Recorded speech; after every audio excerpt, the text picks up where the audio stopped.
group មានសួរបងប្អូនទាំងអស់គ្នាថ្ងៃនេះសូមបកស្រាយរឿងស្វាបន្តិចពួកខ្ញុំបានសន្យាស្វាដែលបងប្អូនឃើញនៅតំបន់ពលមានពីរប្រភេទណាស្វាមួយមានកន្ទុយវែងគេហៅថាស្វាស្វាក្តាមឬក៏ស្វាក្តាមលក្ខណៈស្វាព្រៃណាគេមានក្រុមគ្រួសារពូជពងគេធ្លាប់រស់នៅកន្លែងនឹងយូរហើយគេមានប្រព័ន្ធគ្រប់គ្រងរបស់គេមានស្ដេចមានស្ដេចប្រុសស្ដេចស្រីគេណាមានត្រីមានទាហានអីចឹងទៅហើយគេធ្លាប់បរៀនកូនគេមានការពារក្រុមរបស់គេចឹងណាហ្នឹងហើយពួកហ្នឹងមិនងាយមកឡើងទុំលើយើងទេបើសិនជាយើងមិនមានចំណៃមានអីនឹងខ្លួនក្នុងដៃហើយគេក៏មិនងាយខំយើងដែរបើសិនជាយើងមិនបានទៅប៉ះកូនគេឬក៏ទៅរករឿងគេណា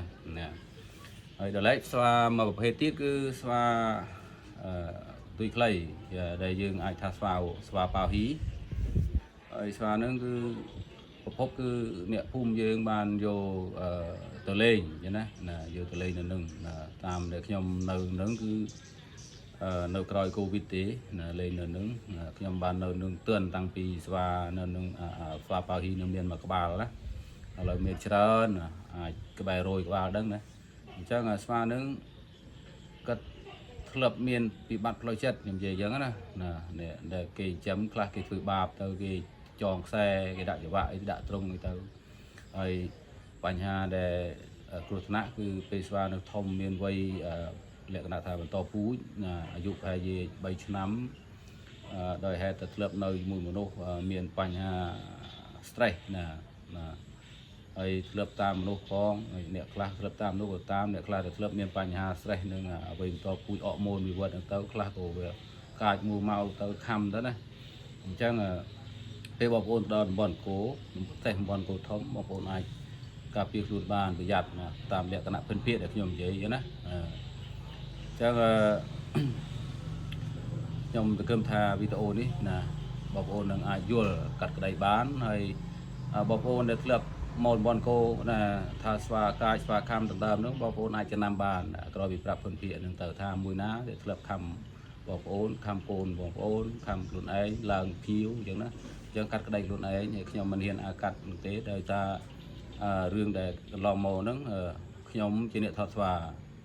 ខ្ញុំនៅជាមួយស្វាខ្ញុំត្រូវដឹងថាស្វាណាគេចាប់យកណាហើយយ៉ាងទៀតគឺលក្ខណៈថាគុណធម៌អីចោះខ្ញុំនិយាយជ្រៅតែលក្ខណៈមនុស្សទៅយើងធ្លាប់នៅរួមសុខរួមទុក្ខយើងធ្លាប់ស្មារតីថាធ្លាប់រលួយបានខ្លះពីពួកវាណាប៉ុន្តែនៅពេលវាមានបញ្ហាខ្ញុំទៅឈោថតដើម្បីឲ្យដឹងច្បាស់ថាគេចាប់មួយណាបាត់មួយណាគង់អានឹងវាជារឿងមួយត្រឹមត្រូវមិនមែនថាពេលគ្នាជួបការលំបាកគេចាប់កម្រិតពីគ្រួសារហើយយើងនឹងដើរចេញនឹងទេអញ្ចឹងខ្ញុំគិតថាវាជំរឿនមិនជារឿងខុសឆ្គងទេពីព្រោះខ្ញុំថតពីឆ្ងាយទេណាមិនបានទៅចូលបង្កបញ្ហាទេហើយបើយើងធ្វើត្រឹមត្រូវគ្រាន់តែថតមានបញ្ហាណាយើងធ្វើទៅហើយបើខ្ញុំចង់ឲ្យបកស្រាយប្រាប់ប្រជាជនផងអានឹងជារឿងរបស់ខ្ញុំណាហើយមួយទៀតរឿងស្វាដែលចាប់យកហ្នឹងវាមិនពិបាកអ្វីឆ្ងាយគិតទេបើសិនតែខ្ញុំថាអូបើសិនជាស្វាទាំងអស់នេះកាចណាខ្ញុំក្នុងនាមជាអាជ្ញាធរខ្ញុំនឹងប្រាប់ប្រជាពលរដ្ឋថាខ្ញុំនឹងចាប់ពួកនឹងទៅដាក់កន្លែងនេះដោយសារវាកាចខ្ញុំនឹងធ្វើត្រង់មួយធំដាក់នៅកន្លែងនេះតំបន់នេះទីតាំងនេះបងប្អូនចង់ឃើញនឹករលឹកបងប្អូនអាចទៅមើលនៅកន្លែងហ្នឹងគ្រាន់តែប៉ុណ្ណឹងទៅខ្ញុំគិតថាដូចជាមិនពិបាកទេយល់ទេប៉ុន្តែស្វាដែលចាប់ទៅប្រមាណហ្នឹងកន្លងមក3លើកហ្នឹងគឺភាគច្រើនជាស្វាព្រៃស្វាទុយវែងហើយអត់មានដឹងថានៅកន្លែងណាទេនឹងជារឿងមួយណាខ្ញុំសូមជូនព័ត៌មានពីព្រោះហ្នឹងមិនមែនជារបស់ខ្ញុំទេរបស់យើងរួមអស់គ្នារបស់ប្រជាពលរដ្ឋអញ្ចឹងព័ត៌មាននេះចាត់ទុកជាព័ត៌មានរួមណាជូនដល់បងប្អូនទាំងអស់គ្នាណាសូមអរគុណបងប្អូនណាអរគុណច្រើនជូនពរសុខសប្បាយបាយ